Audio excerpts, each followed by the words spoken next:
In this video, we're going to show you how to make this amazing dragonfly candle mat. I think you'll find it just fascinating how it's done because it's the stitch and fold method, and I think you'll love it. Xerox your pattern, tape it down the middle, left and right. Then place your paper pattern on top of two pieces of fabric that are right sides together and thin polyester bonded batting, and pin it to secure it, and then sew on the outside solid line, keeping this part open for turning. Then with scissors, you're going to go around and cut on the dash line. You can cut smaller than the dash line. We're just grading that out.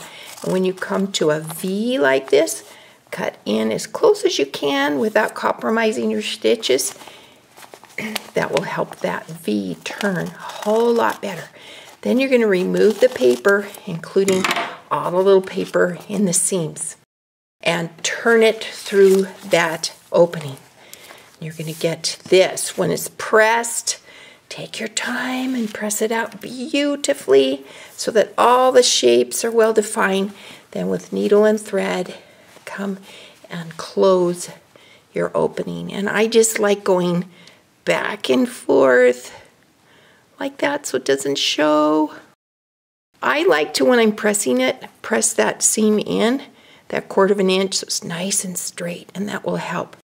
All right, now we need to mark the seam that we're going to put. We're making 4 of these, and we're going to mark the seam line. So take your pattern template that's in the pattern for the side petal and mark that. Then you're going to put 2 together like this, line them up and stitch on that line. When you stitch in that line, you can back stitch, it opens up and creates part of that flower. Okay, now I'm going to show you how to make the dragonfly.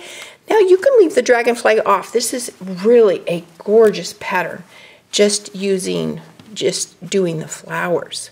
Okay, that is just a fun pattern. If you want to add the little dragonflies, they're super easy. Let me show you that part. You take your paper pattern, again, you're going to Xerox it, put it on top of 2 pieces of fabric that are right sides together, sew on your outside solid line, cut on your outside dash line, and when you take the paper out, you'll have this. You're going to slit down the middle vertically like this through 1 layer, and then you're just going to come and turn it right side out, both sides like that.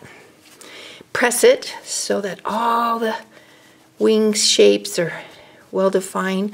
Get in, poke that point, then whip stitch it closed, and then you're going to hand gather. Just a couple little gathers in the middle like that.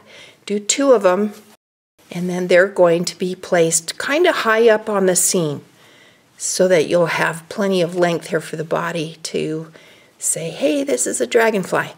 And I will just hand whip them into place. Now to do the body, pretty easy. It's just a strip of fabric that's folded right sides together, sew across the end, sew down this end, the long end, turn it right side out, and it's easiest to do that just with something thinner, a rod or something. Turn it, press it, the seam is on the side, and then you're just going to put it on top and blind stitch that on. Now, as it comes down, you're going to kind of gather it, okay? Fold it over and gather it so it will go skinny like dragonfly, and then you're going to just open this up, tuck it under. That way you get a perfect length. It doesn't matter what length it is, right? Because you're just going to tuck it under and secure it back there and tack your petal down. And that's how you do this little body. It's just a stylized body. It's not to be focal. The wings are more focal, and it just turns out great. We'll show you what this looks like finished. Now this darling candle mat is finished. it just turns out great. You can leave the dragonflies off, and it's just a beautiful pattern. But they're easy and they're fun, and download this pattern on our website for $2, and I think you'll just have a lot of fun with it.